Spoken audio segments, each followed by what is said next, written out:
गुनगुनाते हुए भूरा बंदर टोकरी में फल लिए घर की तरफ वापस जा रहा था कि रास्ते में इसे निकम्मा बंदर मिल गया।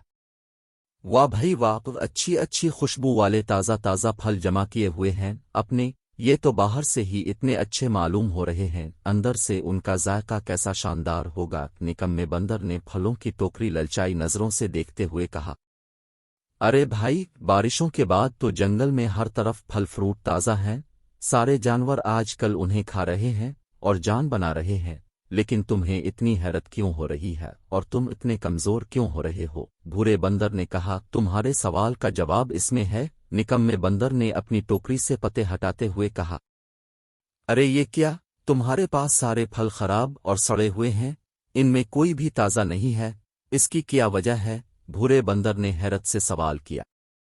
निकम्मे बंदर ने जवाब देते हुए कहा, दरअसल मैंने दरख्तों पर चढ़ना छोड़ दिया है, ऊपर चढ़कर मैं खुद को तकलीफ में नहीं डालता।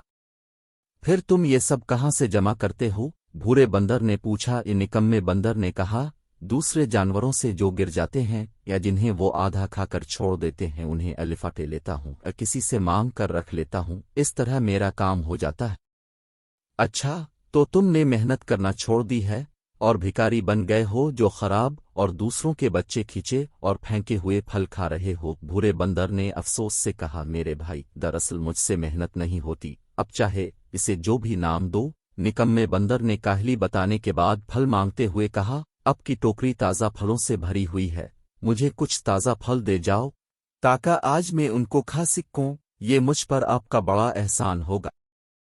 अगर आज मैं तुम्हें मांगने पर दे दूं तो मेरा ये एहसान नहीं बल्कि जुल्म होगा और तुम्हारी मांगने की आदत पक्की हो जाएगी और मेहनत से तुम्हें मौत आने लगेगी। तुम्हें चाहिए मेहनत करो और दूसरों से मांगना छोड़ दो। ये कहते हुए भूरे बंदर ने अपनी टोकरी अलिफाटे आई और बगैर कुछ दिए वहां से चला गया।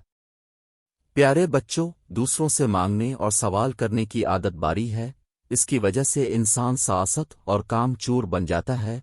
हमें चाहिए कि भूरे बंदर की तरह ऐसे लोगों की बात ना मान कर मांगने की बारी आदत से जान छुड़ाने में उनकी मदद करें।